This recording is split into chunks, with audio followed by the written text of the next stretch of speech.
del sacrificio, de la sangre de tu Hijo amado que fue derramada en la cruz del Calvario, por la cual, Señor, tenemos acceso al trono de tu gracia y misericordia, Señor. En esta tarde, Señor, te damos gracias porque podemos sentarnos a tu mesa y comer, Señor, el manjar de tu palabra, palabra de vida eterna, Señor, palabra que, Señor, alimenta nuestro espíritu, nuestra alma. Y tu palabra dice que donde 2 o 3 están reunidos en tu nombre, tú estás ahí en medio de ellos. Te damos gracias por tu presencia en este lugar. Yo te ruego, Señor, que me hagas a un lado, Señor, y quites de mí cualquier cosa que estorbe, Señor, el libre fluir de tu Santo Espíritu, y uses mi vida como un instrumento, Señor. Aquí estoy, en tus manos. Pon tus palabras en mi boca, Señor, y ministra la vida de cada uno de estos siervos de Dios, siervos tuyos, Señor, hombres que tú estás levantando, Señor, con un plan, con un propósito, con un llamado divino para sus vidas. Abre su entendimiento, Señor, dales comprensión de tu palabra, Señor. Y Padre, te ruego que la semilla de tu palabra continúe cayendo en tierra fértil y produzca fruto en nuestras vidas para honra y gloria tuya, en el nombre de Cristo Jesús. Amén.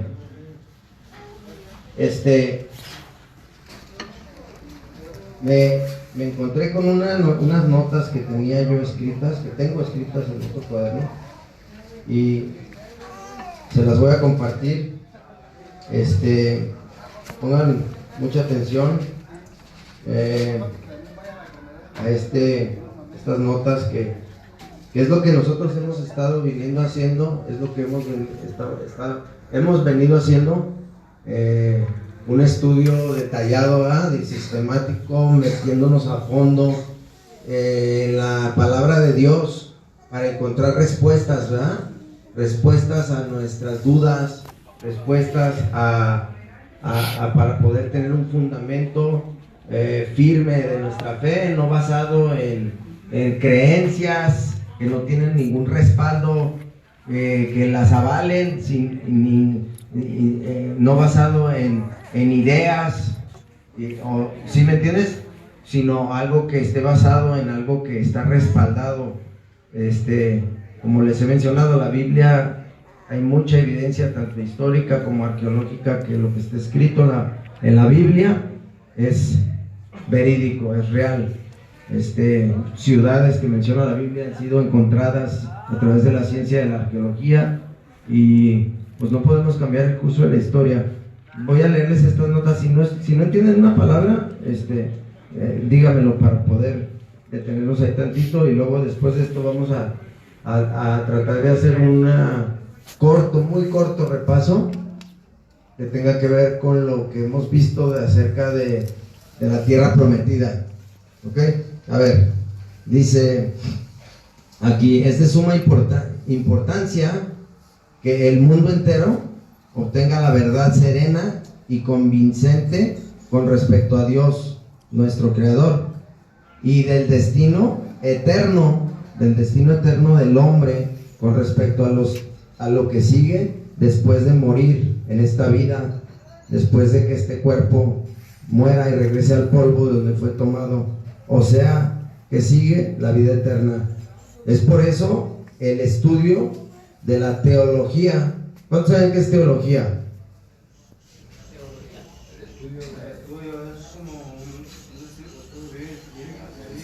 Estudio de, por ejemplo, geología.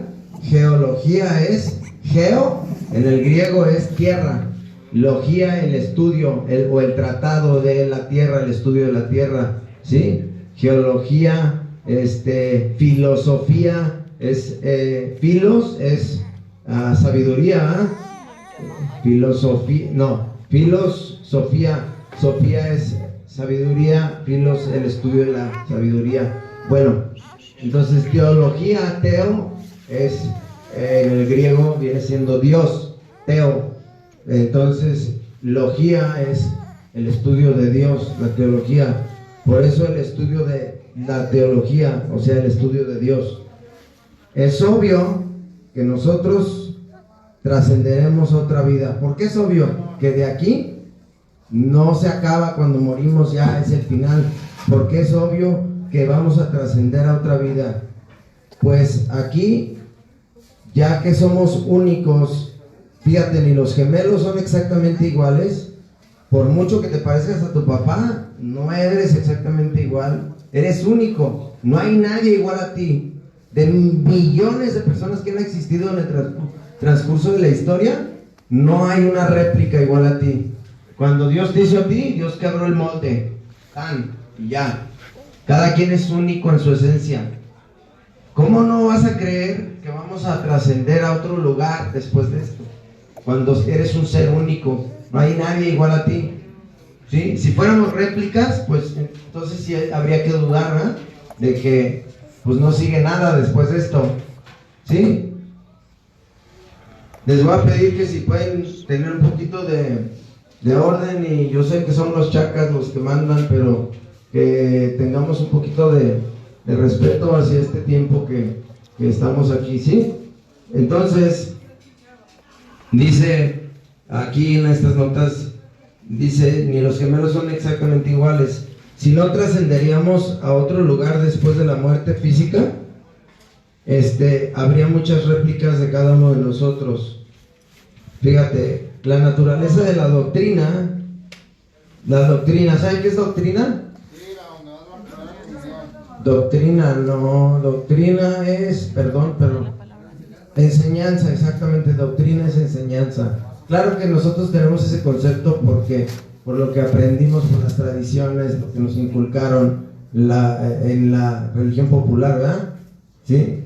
Pero la doctrina quiere decir enseñanza, ¿sí?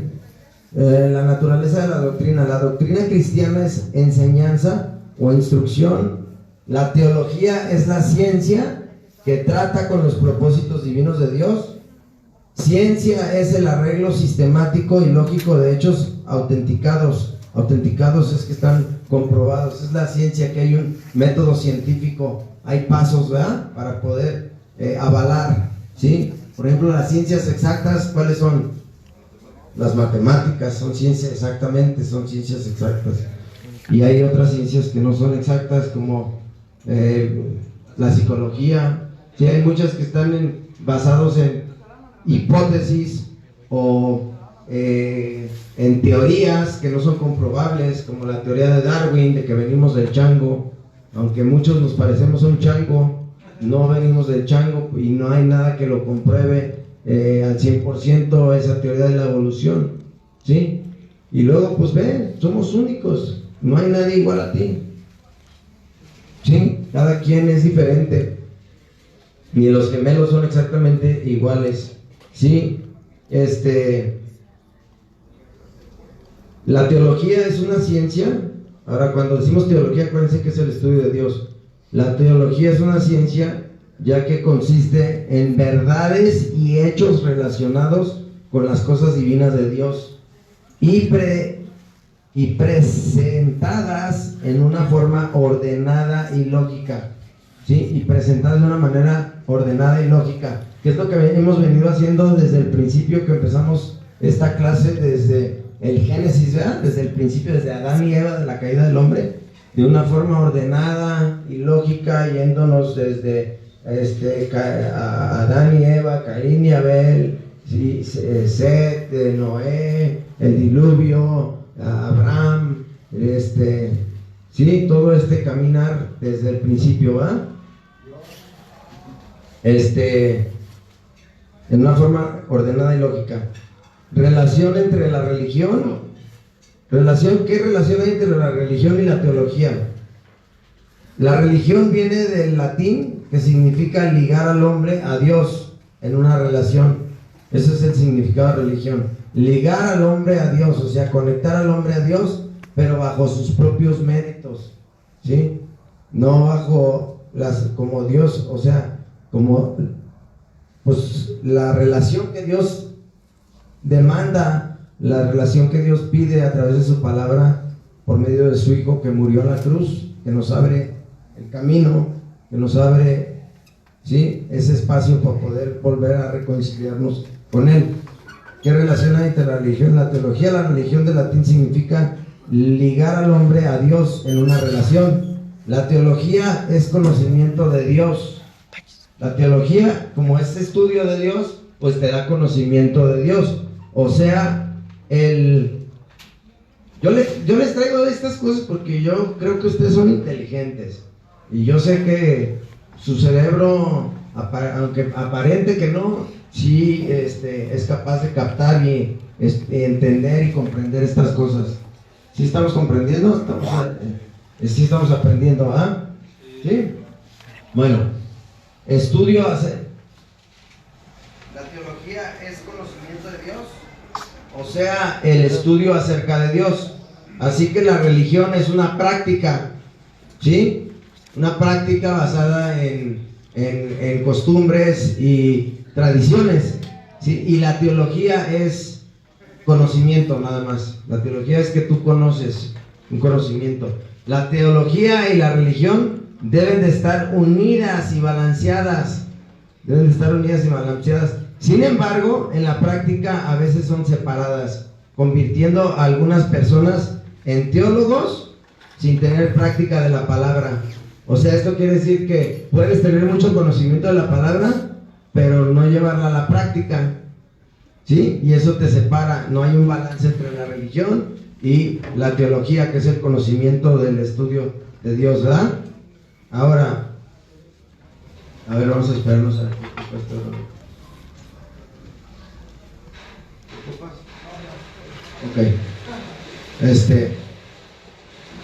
sí, convirtiendo a algunas personas en teólogos sin tener práctica de la palabra de Dios en sus vidas, y a otros convirtiéndolos en religiosos sin tener conocimiento sistemático de los principios y bases fundamentales de la palabra de Dios. Porque también no puedes tener mucho conocimiento y no llevarlo a la práctica, o puedes ser muy religioso y no tener conocimiento, ¿sí? Y eso es lo que nosotros estamos tratando de comprender aquí, de conocer la palabra para poder llevarla a la práctica, para poder cambiar, para poder ser diferentes, para poder llevar un estilo de vida diferente y tener una relación personal e íntima con Dios.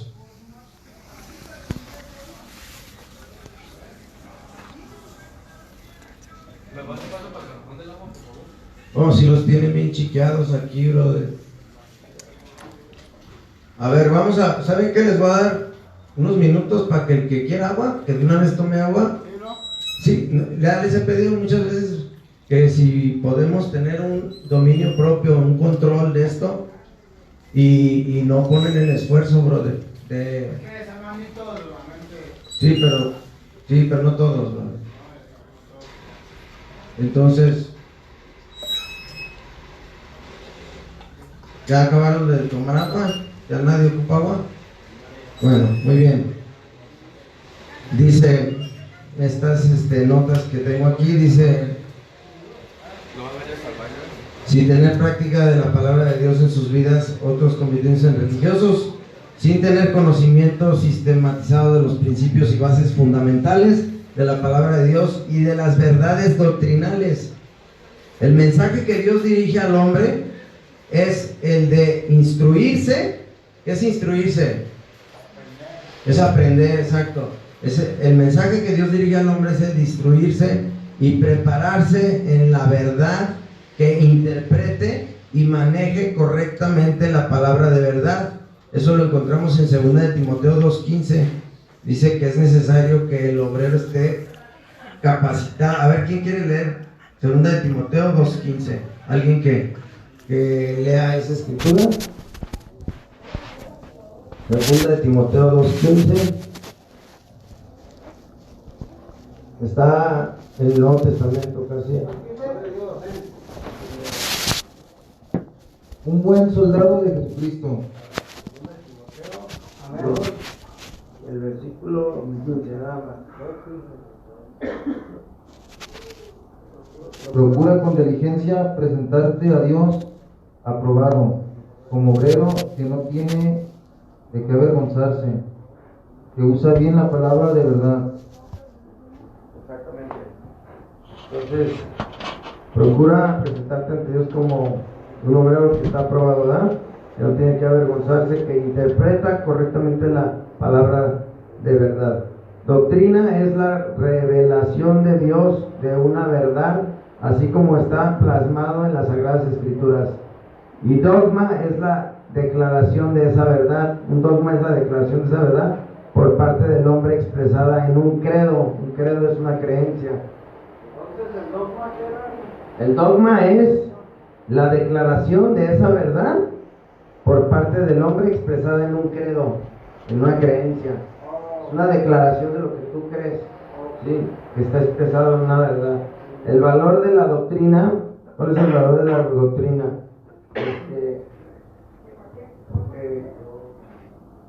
El conocimiento doctrinal proporciona lo necesario para una exposición autorizada y sistemática de la verdad. Existe la tendencia en algunos ámbitos de no darle la importancia o el valor a la doctrina y en algunos casos anularla por inútil y anticuada. Sin embargo, siempre y cuando el ser humano tenga presente la problemática de la existencia, entenderá que necesita una respuesta sistemática y autorizada. Siempre y cuando el hombre se haga estas preguntas: ¿de dónde vengo? ¿Qué soy? ¿A dónde voy? Será necesaria la doctrina. Mucha gente piensa y dice: mientras haga lo correcto, no importan las creencias. Esta es una forma de anular la doctrina, quitándole toda importancia con relación a la vida. Todas las personas tienen su teología, lo sepan o no, como lo hemos mencionado anteriormente, que muchos dicen: no, yo creo en Dios, pero yo creo en Dios a mi manera, yo creo en Dios como yo quiera, condicionar al Creador como yo quiero que sea, no como es, el que es, porque Él le dijo a Moisés: yo soy el que soy, cuando lo mandó a liberar al pueblo de Egipto que estaba en la esclavitud, al pueblo de Israel que estaba en Egipto. Entonces dijo: ¿y quién digo que me manda? Yo soy el que soy. Pero hoy en día nos encontramos con muchas personas que dicen: yo creo en Dios a mi manera, ¿sí? Y eso,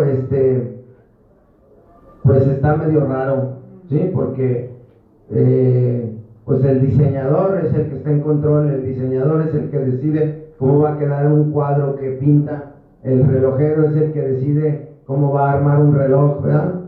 Entonces, pues es necesario que nosotros nos alineemos al Evangelio y no el Evangelio a nosotros, ¿sí? Mucha gente piensa y dice: mientras haga lo correcto no importan las creencias. Esta es una forma de anular la doctrina y quitándole toda importancia con relación a la vida. Todas las personas tienen su teología, lo sepan o no, porque nosotros vivimos conforme a lo que creemos. Si yo creo que va a ser frío, me voy a abrigar. Si creo que va a llover, me voy a llevar un paraguas a la calle cuando salga conmigo. O sea, dice, hay una escritura en Proverbios que dice: lo que el hombre cree en su corazón, eso será. Entonces, si tú crees que eres un tonto, estoy bien tonto yo, pues vas a hacer tonterías, que los tontos hacen tonterías, ¿sí? Si tú crees que vicioso es que yo soy un drogadicto, pues lo que voy a hacer es consumir. ¿Por qué? Porque lo que el hombre cree en su corazón, eso será, dice la palabra de Dios. Eso es lo que es. Entonces, todas las personas tenemos una teología, lo sepamos o no, porque las personas vivimos de acuerdo conforme a lo que creemos, ¿sí? Por eso es muy importante empezar a creer que yo soy libre, porque Dios me hizo libre, porque Cristo rompió las cadenas, porque Él llevó todos mis pecados, llevó el yugo, llevó la maldición, ¿sí? Y por la unción de su Espíritu Santo que rompe y desbarata el yugo de las cadenas de esclavitud, yo soy libre, ¿sí? Tienes que empezar a verte con otros ojos, con otra mirada, una mirada de fe, tener visión. La Biblia dice que el pueblo sin visión perece, ¿sí? Si no tienes visión, entonces nomás llegas a un límite. Dice Es muy diferente el comportamiento de una embarcación. ¿Sí saben qué es una embarcación? ¿Qué es una embarcación? ¿Pero qué es una embarcación? Es un barco, ¿verdad? Es un barco. Sí, es un barco. Una embarcación es un barco lleno de personas, ¿verdad? Es muy diferente el comportamiento. Gracias, creo que me leíste la mente, brother. Es muy diferente, muchas gracias. Es muy diferente el comportamiento de una embarcación que tiene un destino fijo, que sabe a dónde va. Muy diferente el comportamiento de una embarcación que tiene un destino fijo, ¿sí? A una embarcación que no lo tiene, que no tiene un destino fijo, ¿sí? Imagínate un barco que anda navegando por alta mar y no saben a dónde se dirigen. Imagínate una embarcación que tiene un destino, que va de Puerto Vallarta va de Veracruz hacia Cuba, ¿verdad? Hay un destino, ¿sí? Y sin embargo, ambas se encuentran navegando, ambas embarcaciones se encuentran navegando. Una sin saber a dónde va a ir y la otra con un rumbo fijo y un destino específico. Y eso es lo que nosotros estamos haciendo aquí, investigando, conociendo, aprendiendo, para poder encontrar ser parte de esa embarcación que sabe a dónde va, que tiene un destino fijo, no navegando a la deriva como hemos andado en años pasados, ¿verdad? Navegando sin rumbo fijo y a la deriva, ¿verdad? Dice, sin saber a dónde va a ir, y la otra con un rumbo fijo y un destino específico. La embarcación del rumbo fijo son los que le dan la importancia y su valor a la doctrina. Los que saben a dónde van, los que tienen un rumbo fijo, son los que le dan la importancia y el valor a la doctrina. ¿Qué dijo que es la doctrina? A la enseñanza, ¿verdad? A la enseñanza. Los que dan el valor y la importancia a la doctrina. Y los que van sin rumbo fijo son los que desechan la doctrina, o sea, no le dan importancia a la enseñanza, no le ponen atención, no les interesa, andan navegando a la deriva sin propósito, sin destino. Y hay mucha gente que pasa el curso de la vida y vive, se reproduce, nace, vive, se reproduce y muere, y nunca supo por qué nació, cuál es el propósito. Hay personas que hoy en día andan en la calle y ni siquiera se han tomado el tiempo a preguntarse: ¿por qué nací? ¿Para qué nací? ¿Por qué estoy aquí? ¿Algún día te has preguntado tú esa pregunta? ¿Quién soy? ¿Qué soy? ¿Qué hago aquí? ¿Por qué nací? ¿Sí? Métele un codazo a mi brother ahí. Entonces, hay personas que van sin saber a dónde, sin rumbo fijo, ¿sí? Y es importante que ahorita que ya estás cobrando conciencia, que Dios te tiene aquí, que Dios te está dando otra oportunidad de vida, que despiertes, brother, que veas que hay esperanza, que hay algo más grande. Quizás tú crees que nada más veniste a este lugar para dejar las drogas. Déjame decirte que no. Dios tiene un propósito más grande, porque dice Dios que sus caminos son más grandes que tus caminos, y sus pensamientos son más grandes que tus pensamientos, ¿sí? Y Dios tiene un propósito y un llamado en tu vida, ¿sí? Pero es importante la doctrina, la enseñanza, para poder encontrar tal importancia y el valor necesario para poder ir en esa embarcación, subirme a esa embarcación, donde sea donde voy, donde sea donde me dirijo, donde sé cuál es la meta. Pablo dice, no que sea perfecto, que ya lo haya logrado ya, pero una cosa hago es, olvidando lo que queda atrás, prosigo hacia la meta del llamamiento celestial, ¿sí? Que es Cristo Jesús. Entonces, aquí ya Dios te está limpiando la mente, Dios te está restaurando y te está tocando tu vida y Dios quiere llevarte a ese conocimiento de Él para que puedas tener una relación personal e íntima con Él, y no solamente eso, que tú puedas ser un instrumento en sus manos y transmitir lo que Dios te esté impartiendo, lo que Dios esté dándote, para que tú seas también un instrumento de vida en sus manos. ¿Sí? Cuando algunos de nosotros hemos sido instrumentos de muerte, pero Dios quiere transformar, porque la muerte ya fue vencida. Cristo resucitó al tercer día, la muerte no pudo con Él. Entonces, ¿qué es más grande, la muerte o la vida? La vida, porque la muerte fue vencida, fue su último enemigo en vencer. ¿Sí? Dice que resucitó al tercer día. Entonces, es importante que nos demos cuenta, que abramos nuestros ojos y busquemos busquemos la verdad dentro de la palabra de Dios para ir en esa embarcación que tiene un destino fijo, que sabemos para dónde vamos, que no estamos nada más navegando así sin saber para dónde voy. Amén. Dice la embarcación de rumbo fijo es los que dan la importancia y su valor a la doctrina, y los que van sin rumbo fijo, los que desechan la doctrina o está en las últimas de sus prioridades. ¿Sí? No le da importancia. Como Esaú, que vendió su primogenitura, ¿verdad? ¿Por qué vendió su primogenitura Esaú? Por un plato de comida, por la carne, ¿va? Por los deseos de la carne, por un impulso. Dijo, mire que me sirve ahorita mi primogenitura, si lo que quiero es darle a la carne.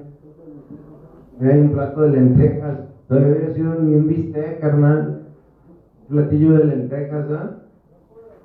Y eso es muy simbólico, como muchas veces nosotros también podemos cambiar algo divino, algo grandioso, por algo efímero, pasajero, que se acaba, que no tiene en realidad valor alguno. No tiene provecho de que le agarras placer un momento, pero después vienen las consecuencias y es muerte, ¿verdad? Porque las consecuencias del pecado es muerte, la paga del pecado es muerte. Y luego dice, para tener un carácter sólido, ¿cuántos de aquí quieren tener un carácter sólido? Porque a veces pensamos, es que yo soy de carácter fuerte, y no es cierto. Somos de carácter débil, muchos de nosotros, porque nos rendimos ante las adversidades de la vida, porque tiramos la toalla como adictos, nos dejamos llevar, no controlamos nuestros impulsos, no tenemos dominio propio. Dice, para tener un carácter sólido se necesita tener creencias sólidas y las convicciones claras. Convicciones claras se generan a través de creencias bien definidas. Por eso hemos estado estudiando detalladamente, brother, profecías. Hemos estado estudiando del Génesis, los Salmos, los profetas, la historia del pueblo de Israel, cómo Dios escogió a Abraham. ¿Qué conexión hay entre la Pascua de cuando sacrificaron el primer cordero a cuando Cristo fue crucificado más de 1400 años después de la Pascua inicial, cuando salieron de Egipto de la esclavitud? Entonces, todo esto tiene un motivo y un porqué, porque vamos con un destino fijo. ¿Para qué? Porque las convicciones claras generan... ¿Qué son convicciones? De hecho, viene de la palabra de que hay un convencimiento, ¿verdad? Una cosa es que seas un creyente por tradición, y otra que seas creyente por costumbre o tradición, y otra que seas un creyente por convicción, ¿sí? Y la mayoría de nosotros, yo no me incluyo ahí porque yo no crecí en un hogar religioso. A mí me inculcaron todo lo contrario, a odiar a Dios y a renegar de las cosas de Dios. Pero Dios vino y se metió en mi vida, yo no andaba buscándolo a Él. Dice, ustedes no me escogieron a mí, yo los escogí a ustedes para que vayan y den fruto, y fruto que perdure. Entonces, es muy diferente tradición y la costumbre, que, lo haces, pero porque, me lo inculcó mi tatarabuelo, mi bisabuelo, mis abuelos y mis padres, sí, entonces nomás, pero no sabes ni por qué. Por ejemplo, como hay gente que una vez me dijo una señora, hoy no se come carne. ¿Por qué no se come carne? Pues nomás no se come carne, pero no hay un conocimiento, no está la doctrina, no sabe por qué, nomás por una tradición, por una costumbre, ¿sí? Y es muy diferente cuando ya hay una convicción, hay un convencimiento, ¿sí? Para tener creencias sólidas, las convicciones claras se generan a través de creencias bien definidas, y es más importante poner en obras lo aprendido que nada más tener el simple conocimiento sin llevarlo a la práctica, ¿verdad? Entonces, si tenemos la convicción y el conocimiento, es para esforzarnos en poder poner en práctica ese conocimiento, ¿sí? Porque es una tradición, una costumbre que no está fundamentado en ninguna parte bíblica, no está respaldado por nada que diga la Biblia. Sí habla la Biblia de comer carne ofrecida a los ídolos, y Pablo habla acerca de eso, pero no necesariamente con lo que tiene que ver con la Semana Santa y la Pascua y todo eso, ese rollo. Pero bueno, ahorita por el tiempo, sí habla un poquito de eso, de comer la carne sacrificada a los ídolos, pero no tiene nada que ver con que no se come carne los viernes. Ninguna parte de la Biblia dice eso. Exacto, Pablo dijo, siempre y cuando los alimentos sean recibidos con gracia, entonces puedes comer. Ahora, si lo que yo hago es de tropiezo para mi hermano que no tiene una fe fuerte, pues entonces dijo Pablo, dejo de comer carne para no causar tropiezo a mi hermano. Pero en ninguna parte de la Biblia tiene esa indicación de que los viernes no se come carne en tal día. No, es algo que está basado en tradiciones y costumbres que han sido inculcadas sin ningún fundamento bíblico. Esa es la realidad, ¿sí? Y yo creo que tiene algo que ver con los 40 días que estuvo Jesús en el desierto, fue tentado y ayunó, no comió ni bebió nada por 40 días. Pero pues oye, si vas a querer seguir las reglas e intentar hacer lo que hizo Jesús, pues no comas ni pescado, porque el pescado es carne también. Y ahora él se aventó 40 días y 40 noches sin comer. Por eso el tentador vino y le dijo, convierte estas piedras en pan, porque sabía que tenía hambre y lo tentó, ¿sí? Ahora, pues aviéntate los 40 días, ¿no?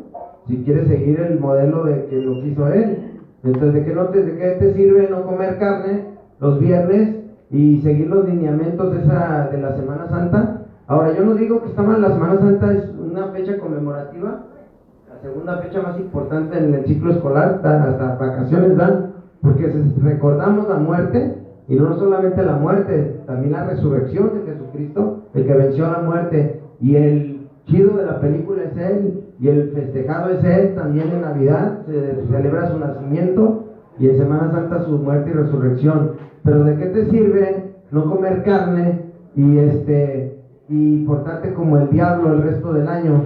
O sea, ¿sí? O no comes carne, pero te tragas a tu hermano con odio y con rencor ¿sí? Entonces es mejor cambiar internamente. Por eso Jesucristo le dijo a los fariseos, eran los líderes religiosos, dice, fariseos hipócritas, limpian por fuera el vaso, pero por dentro están llenos de hurto y de maldad y esto. Son sepulcros blanqueados, les dijo. Dice, limpien primero por dentro el vaso y el plato para que por dentro también externamente quede limpio. El conocimiento doctrinal protege del error, ¿sí? El tener conocimiento de la doctrina, de la enseñanza de la palabra, ¿de qué te protege? Del error. Del error precisamente de muchas cosas que hemos venido estudiando, ¿verdad? Y darnos cuenta que, oye, dice la Biblia en los 10 mandamientos, dice que amarás al Señor tu Dios sobre todas las cosas y no te harás imagen ni estatua de nada que esté en los cielos ni en la tierra. Entonces, cuando ya empiezas a tener ese conocimiento de la doctrina, te protege del error. Debido a la ignorancia y la superstición, el hombre, fíjate, debido a la ignorancia y la superstición, el hombre generó ideas erróneas, ¿sí? Y nació la astrología, la hechicería, la idolatría, el paganismo. ¿Por qué nacieron estas corrientes?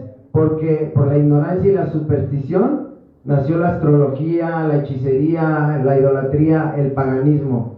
Pero a través de la ciencia y la doctrina sustentada por principios correctos, que están respaldados, como les digo, respaldados tanto históricamente como arqueológicamente, nace la ciencia de la astronomía. O sea, en vez de ser astrología, nace la astrología. ¿Por qué? Porque está respaldada por principios correctos, que están sustentados, ¿sí? En vez de la hechicería, nace la botánica, que es el estudio de las plantas, ¿ah? ¿Sí? Y en vez de la idolatría o el paganismo, bajo la ciencia y la doctrina sustentada por principios correctos, nace la teología, poniendo al descubierto los errores de la astrología, la hechicería, la idolatría y el paganismo. La Biblia sigue un tema básico y central, sin lugar a dudas, pero a través de los libros de la Biblia se encuentran esparcidas un sinnúmero de verdades relacionadas con este gran tema. La exagética, que viene del vocablo griego, que exagética significa extraer. Ya vamos a acabar de aquí para pasar a lo del documental. Dice, la teología bíblica dice, la exagética viene del vocablo griego que significa extraer. En este caso, verdades. ¿Qué estamos haciendo? ¿Qué hemos estado haciendo juntos? Extrayendo verdades dentro de la escritura, ¿verdad? Hemos estado extrayendo verdades como lo que estaba escrito en Salmos 22.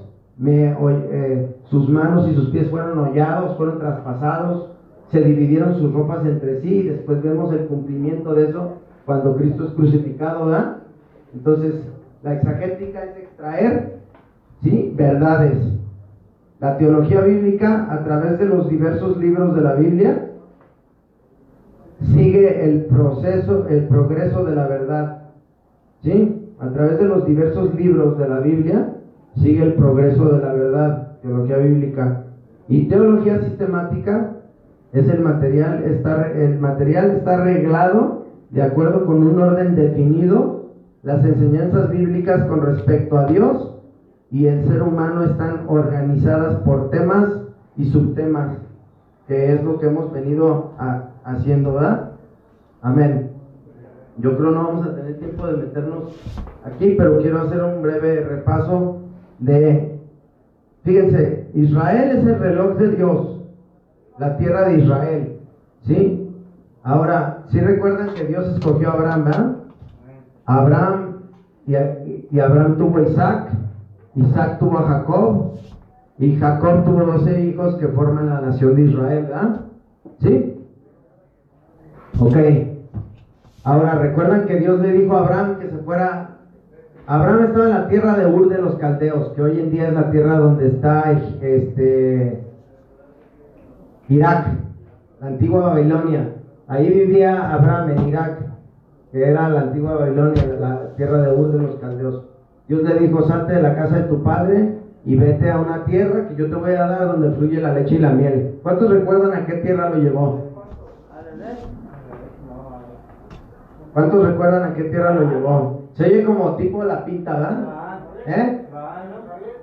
Como cuando vas a La Pinta, ¿cómo le dicen? Cuando vas a Cana, ¿verdad? Voy a Cana. ¿Cómo se llamaba la tierra que? Canaán. Entonces, ahí era la tierra donde Dios lo llevó, para la tierra prometida, la tierra de Canaán. Y ahí estuvo Abraham, Isaac y Jacob y sus 12 hijos, hasta que recuerdan que a José lo vendieron como esclavo sus hermanos y terminó en Egipto, ¿va? Y luego hubo una sequía que duró bastante tiempo, de 7 años, una sequía, y sus hermanos terminaron yendo a Egipto a comprar grano, ¿verdad? Y después él los perdonó y les dijo, tráiganse a mi papá, porque aquí yo soy gobernador de Egipto. Después de haber sido esclavo y de haber estado en la pinta, Dios lo levantó, Dios lo usó y lo puso como gobernador de Egipto. Por leer los sueños. Porque Dios estaba con él, porque él tenía una relación personal con él y él era un siervo de Dios, ¿sí? Y obviamente Dios le dio el don de interpretar sueños. Entonces, ¿qué fue lo que hizo José? Mandó traer a su padre, Jacob, de la tierra, ¿de cuál tierra? De Canaán. José mandó traer a su papá, junto con sus hermanos, de la tierra de Canaán, para que se fueran a vivir a Egipto, ¿verdad? ¿Sí? Y después pasó mucho tiempo y murió José y vinieron otros faraones que ya no supieron nada de él. Y esa tierra fue habitada y los hicieron esclavos 430 años en Egipto. Y esa tierra después fue poblada por gigantes. Y cuando salieron de Egipto, pasaron por el desierto, estuvieron 40 años, regresaron a esa tierra prometida que Dios les había dado, pero ya tuvieron que conquistarla. Y esa tierra, esa misma tierra de Canaán, hoy en día, ¿cuál tierra es? Salieron de Egipto, brother. Salieron de la esclavitud. Esa tierra de Canaán, hoy en día, ¿qué tierra es? Jerusalén, Israel. Es lo que hoy en día conocemos como el país de Israel. ¿Sí? Y eso es todo lo que vamos a ver en el documental. Israel es el reloj de Dios. Fíjate, ellos estuvieron ahí, Canaán. Ahora, Jacob, se llamaba Jacob, que significa tramposo o astuto, y Dios le cambió su nombre a Israel. ¿Sí? Que significa peleó con Dios y venció, porque él agarró y forcejeó con Dios y le dijo, no te voy a soltar hasta que me bendigas.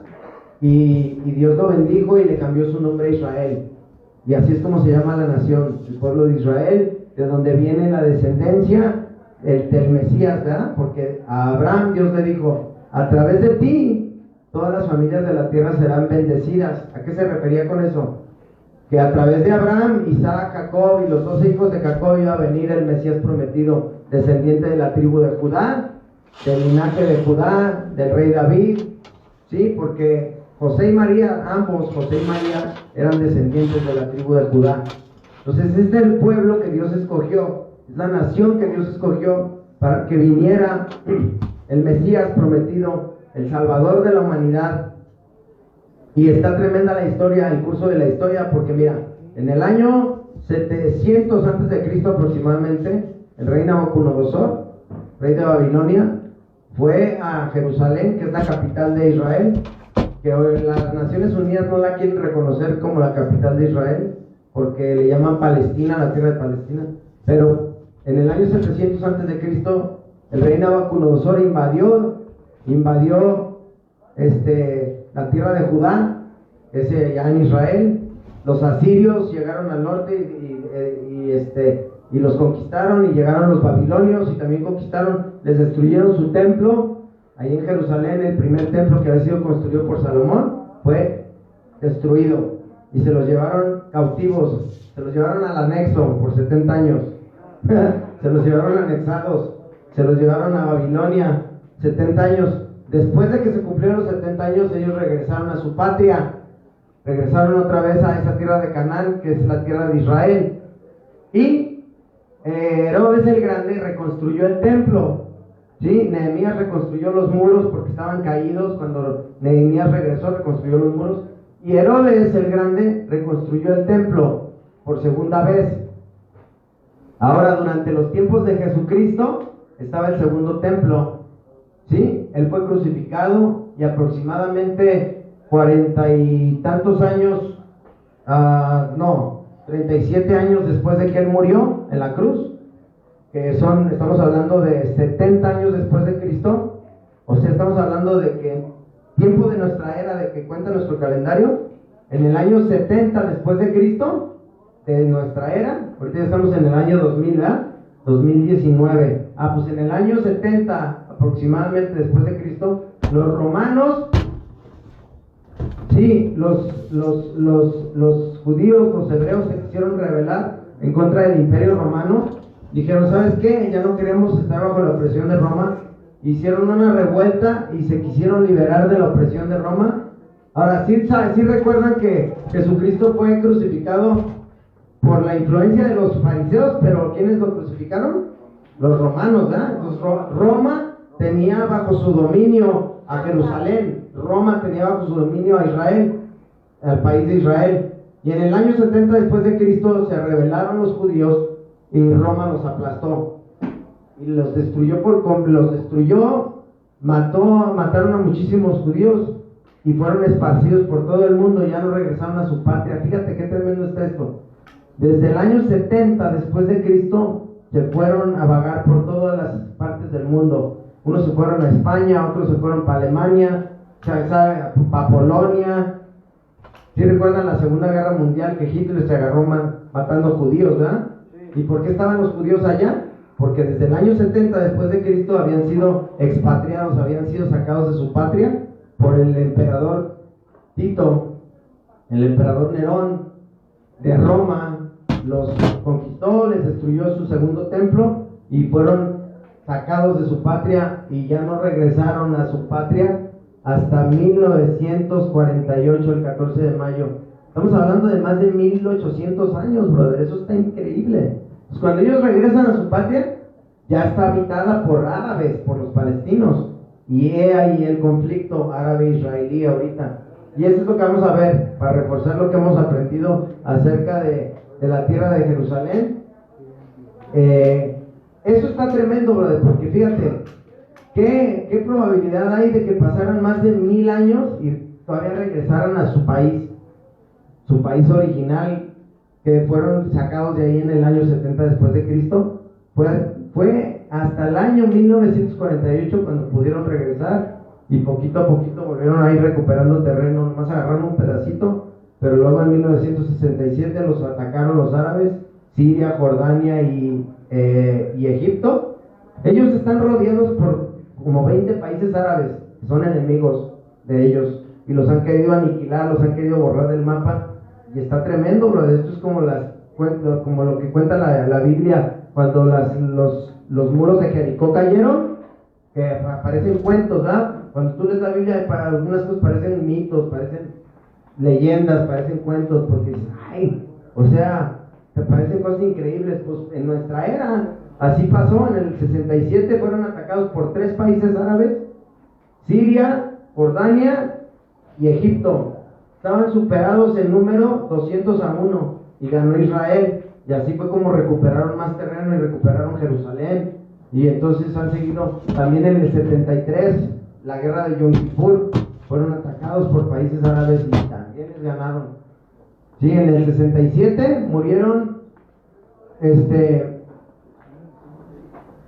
menos de 1000 soldados israelíes y murieron más de 100,000 soldados árabes, brother. Entonces esta es una evidencia de la historia del reloj de Dios. Israel es el reloj de Dios. Entonces vamos a ver este documental para poder. ¿Quién me puede ayudar para poder traer estas cosas? Yo tengo una duda. Sí.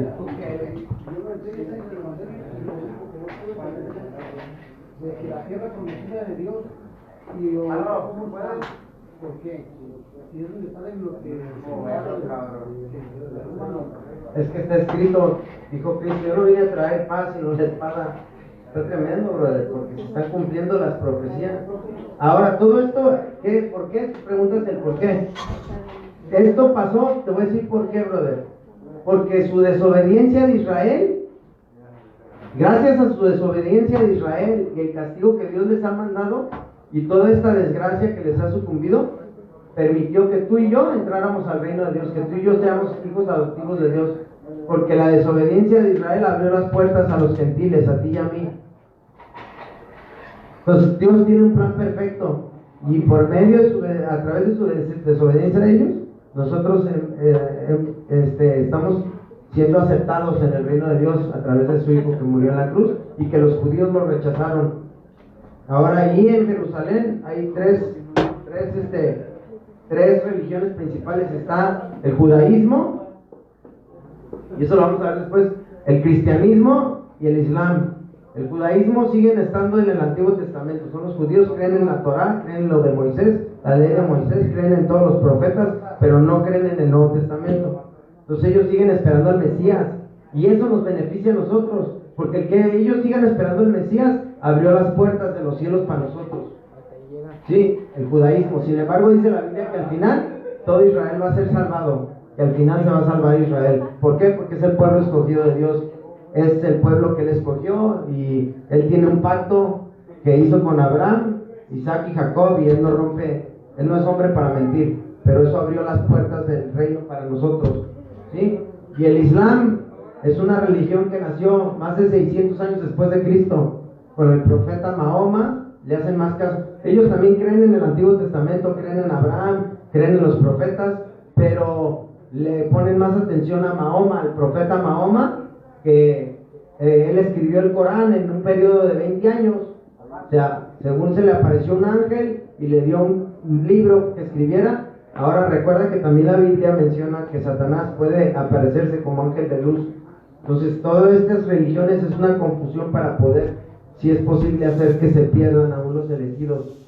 Pero no se trata de la religión. Cristo es el camino, la verdad y la vida. Los árabes no están a favor de la religión. La mayoría de los árabes son musulmanes, brother. Algunos se están convirtiendo. Algunos se están convirtiendo y conociendo el evangelio. Los hebreos, los judíos, hasta la fecha muchos de ellos siguen esperando al Mesías. No creen que en Jesús, creen que fue un profeta, pero no creen que es el Hijo de Dios. Y gracias a eso, es lo que decía, nos abrió las puertas a nosotros, ¿sí? Que podamos, nos puedes ayudar acá. Bueno, incluso no creían ellos que Jesucristo hacía milagros, ¿verdad? Después de muerto, ¿verdad? No, sí creen porque... No creían ellos que... No, sí creían, porque lo vieron hacer milagros.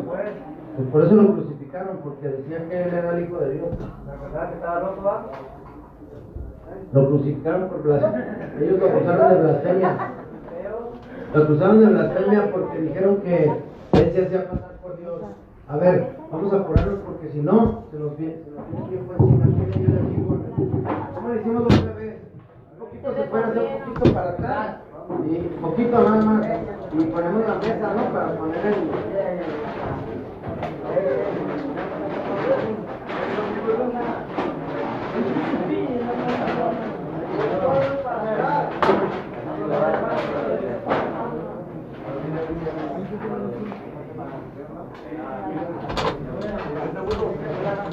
La bocina, ¿no? También, la bocina te pasa.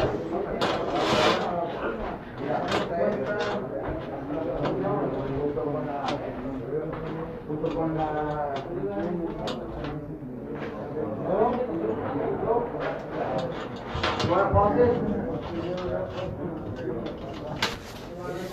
You can't pass it.